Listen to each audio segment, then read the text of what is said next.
رقيبا يا أيها الذين آمنوا اتقوا الله وقولوا قولا سديدا يصلح لكم أعمالكم ويغفر لكم ذنوبكم ومن يطع الله ورسوله فقد فاز فوزا عظيما أما بعد فإن أشرف الحديث كلام الله وخير الهدى هدى محمد صلى الله عليه وسلم وشر الأمور محدثاتها وكل محدثة بدعة وكل بدعة ضلالة وكل ضلالة في النار.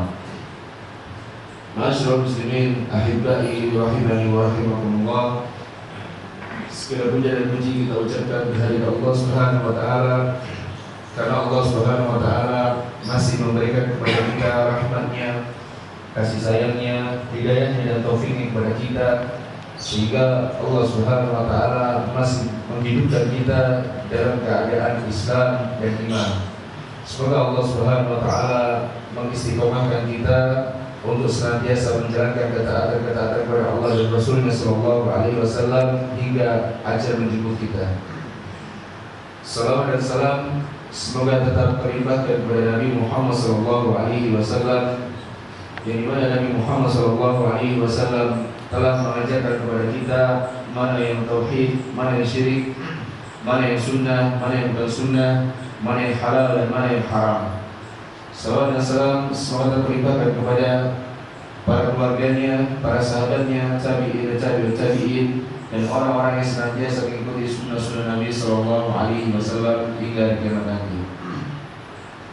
Umat Islam rahimani wa rahimakumullah. Sebelumnya saya mau bertanya dulu, ini kajiannya sampai jam berapa ya?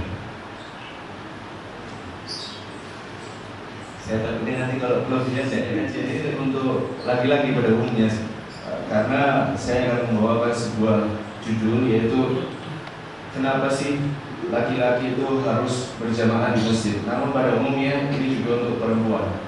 Kalau untuk perempuan mungkin temanya kenapa seorang baru saja kita mengerjakan sholat. Baru saja kita mengerjakan sholat, itu sholat zuhur secara berjamaah. Alhamdulillah kita diberi kesempatan oleh Allah Subhanahu wa taala untuk mengerjakan sholat zuhur secara berjamaah. Banyak umat muslim di luar sana, atau mungkin di dalam sini saja, yang di sekitar kantor ini saja, banyak dari kita mungkin yang belum bisa mengerjakan sholat zuhur secara berjamaah. Mungkin ada kesibukan-kesibukan yang seharusnya harus tinggal. Alasan yang pertama, seorang muslim mengerjakan sholat berjamaah karena yang pertama, Allah Subhanahu wa taala menurunkan perintah sholat itu tidak melalui malaikat Jibril alaihissalam. Jadi semua perintah yang Allah turunkan kepada umatnya itu melalui malaikat Jibril alaihissalam, kecuali sholat. Jadi puasa, zakat, haji, ya, kemudian kita berjihad di dalam masyarakat, kecuali sholat. Kecuali sholat. Kenapa? Sholat merupakan perintah yang agung di sisi Allah Subhanahu wa taala. Merupakan perintah yang langsung diturunkan oleh Allah Subhanahu wa taala melalui atau kepada Nabi Muhammad sallallahu alaihi wasallam. Yaitu ketika peristiwa apa? Kita sudah mengetahui bahwasanya Nabi sallallahu alaihi wasallam dijalankan di malam hari menuju ke langit ketujuh, bertemu Allah Subhanahu wa taala untuk menerima perintah sholat. Maka dari itu Allah Subhanahu wa taala berfirman di dalam surah Al-Baqarah ayat 43. Allah taala berfirman, "Wa aqimus sholata wa atuz zakata warka'u ma'ar rakiin." Di dalam ayat itu sudah sangat jelas, khususnya bagi kaum laki-laki yang sudah dewasa, yang sudah baligh, ya, yang sudah memasuki masa baligh. Allah memerintahkan wa aqimus sholat, tegakkanlah sholat. Kapan manusia mulai diperintahkan? Dan kalau seandainya sudah umur 10 tahun dia tidak mau sholat, kata Nabi SAW diperintahkan untuk apa? Untuk memukul. Tapi memukulnya bukan memukul yang menghajar, Pak, ya. Bukan memukul yang sampai istilahnya kalau kita orang bilang sampai bilur-bilur, sampai biru-biru, tidak. Memukul yang tidak menyakiti, itu yang diajarkan Nabi SAW.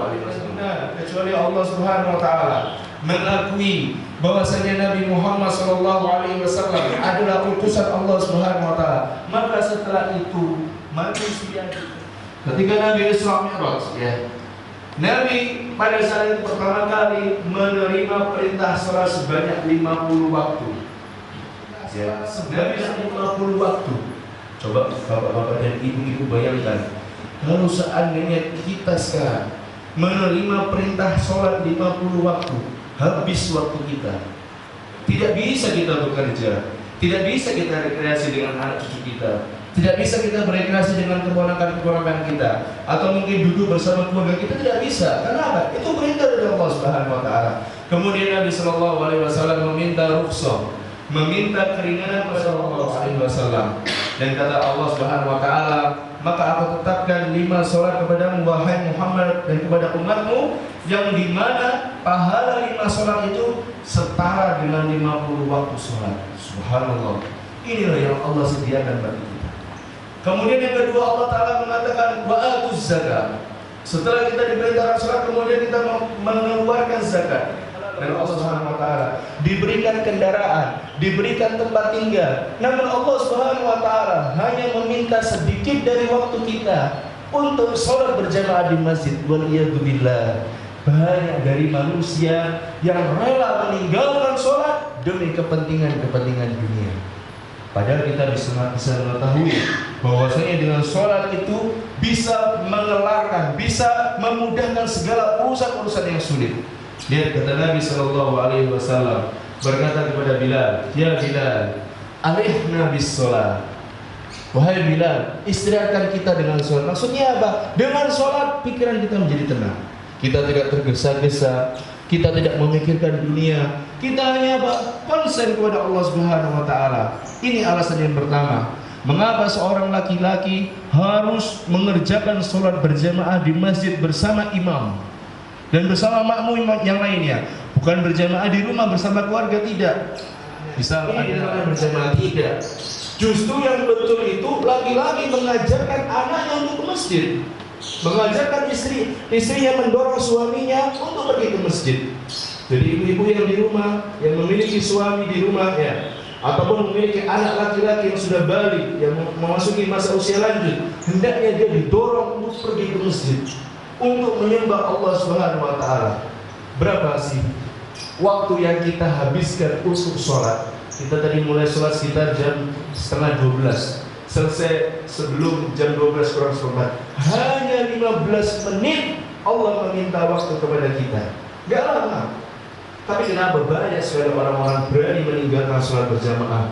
Kemudian yang kedua, ikhwan fillah, azanallahu wa iyyakum. Alasan yang kedua, kenapa seorang manusia diperintahkan untuk sholat berjamaah? Nabi sallallahu alaihi wasallam ketika sedang perang, ketika beliau sallallahu alaihi wasallam memerangi orang-orang Yahudi dan Nasrani yang memusuhi orang Islam, Nabi pun sallallahu alaihi wasallam tidak pernah meninggalkan yang namanya sholat berjamaah. Nabi ketika dalam keadaan genting pun, dalam kondisi memanggul senjata, memanggul tombak, memanggul pedang, sangat genting. Bisa jadi ketika seseorang berperang, ya, kemudian dilemparkan panah kepada dia, akhirnya dia terluka. Sekarang apa yang terjadi di negeri kita? Negeri kita sekarang aman. Sudah berapa tahun kita merdeka, Pak? 71 tahun, insya Allah tahun ini ya. Negeri kita sudah 71 tahun merdeka. Negeri kita sudah aman.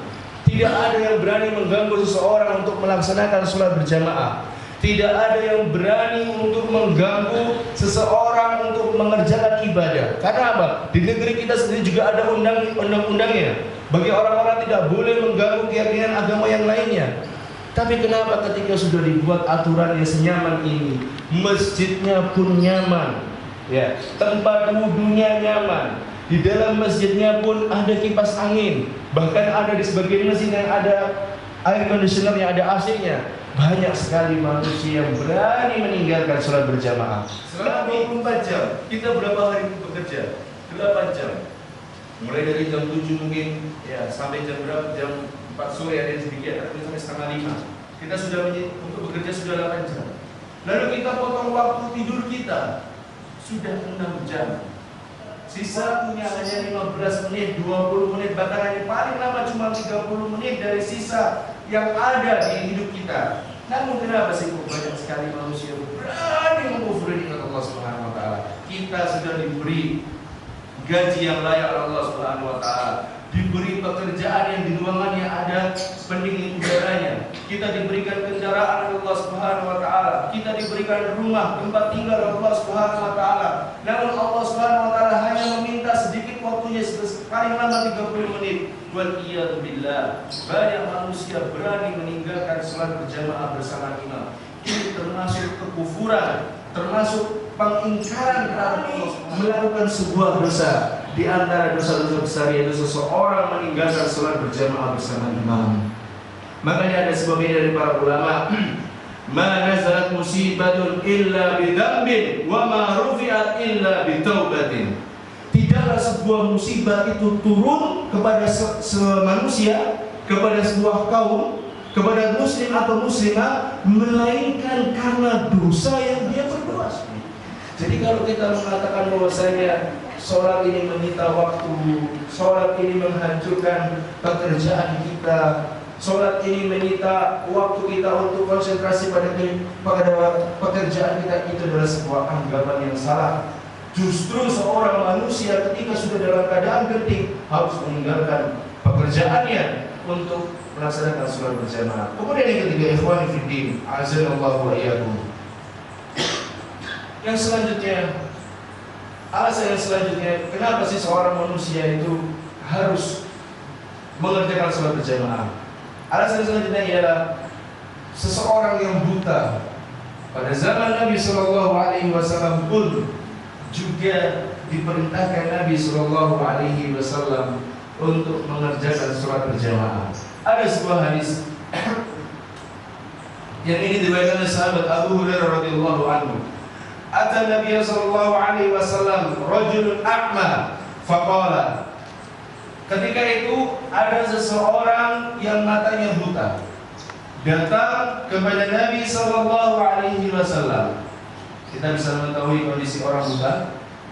Orang buta itu yang saya tahu, karena ketika saya bertemu dengan seseorang yang dia buta, orang yang buta itu tidak bisa melihat apapun kecuali di matanya hanya warna hitam. Dia tidak mengetahui warna putih, tidak mengetahui. Ya Rasulullah, innahu laisa liqa'idun yaquduni ilal masjid. Dia mengatakan kepada Rasulullah SAW, ya Rasul, sesungguhnya innahu laisa liqa'idun, sesungguhnya tidak ada seseorang yang membimbingku, mengantarkanku, yaquduni ilal masjid. Tidak ada seseorang yang bisa mengantarkanku untuk menuju ke masjid. Ini orang yang buta. Wajar dia meminta kepada Rasulullah SAW dan bertanya. Kemudian farakhasa, fasala Rasulullah SAW an yurakhisa lahu fayusalli fi baiti farakhasa. Kemudian orang yang buta ini setelah menceritakan keadaannya, bahwasanya dia tidak punya seseorang yang membimbing ke masjid atau mengantarkan ke masjid, lalu dia mengatakan, ya Rasulullah, berikan aku rukhsah. Apa itu rukhsah? Keringanan. Kemudian Nabi Shallallahu Alaihi Wasallam memberikan keringanan kepada dia. Falamma tawalla, ketika orang tadi mau pulang, kemudian muadzin mengumandangkan azan, kemudian memanggil orang yang buta tadi, atasma'un nida, wahai orang yang buta, wahai sahabatku yang buta, wahai sahabat yang aku cintai yang buta, apakah engkau sudah mendengar azan? Kata Nabi, kata orang yang buta tadi mengatakan, na'am, ya Rasulullah, aku mendengar azan tersebut. Kata Rasulullah Sallallahu Alaihi Wasallam, fa'ajib, maka penuhilah seruan tersebut. Lihat ikhwan fillah, azanallahu wa iyyakum. Orang yang buta saja tetap diperintahkan Nabi Sallallahu Alaihi Wasallam untuk melaksanakan sholat berjamaah di mana? Di masjid. Apa yang terjadi kepada kita? Kita punya dua mata yang sehat, alhamdulillah. Kita mempunyai dua kaki yang sehat, alhamdulillah. Kita memiliki badan yang bisa berdiri tegak, alhamdulillah. Kita bisa memiliki makanan yang kita makan pada saat sahur tadi, alhamdulillah. Tapi mengapa kita kok beraninya meninggalkan perintah sholat kepada Allah Subhanahu wa taala? Sudah beranikah, sudah sombongkah kita berani meninggalkan perintah Allah Subhanahu wa taala? Sudah kuatkah kita menanggung azabnya Allah Subhanahu wa taala ketika kita meninggalkan salat berjamaah di masjid? Waliyadillah. Kita bisa mengetahui azab yang paling ringan di neraka nanti yang Allah berikan kepada seorang hamba, ini yang paling ringan sesuai dengan hadis Nabi sallallahu alaihi wasallam, yaitu seseorang ketika itu nanti di neraka dipakaikan terompah atau alas kaki, yang dimana alas kaki tersebut panasnya bisa membuat otak kita mendidih. Yaitu seseorang berani meninggalkan salat berjamaah bersama imam. Bagaimana seseorang hukumannya nanti di akhirat ketika dia sudah berani meninggalkan salat berjamaah bersama imam. Kalau orang yang dirahmati Allah Subhanahu wa taala, negeri kita aman, Pak. Mata kita sehat, tangan kita sehat, kaki kita sehat. Kita menyiapkan diri kita untuk menerima azabnya Allah Subhanahu wa taala. Masyaallah muslimin rahimani wa rahimakumullah.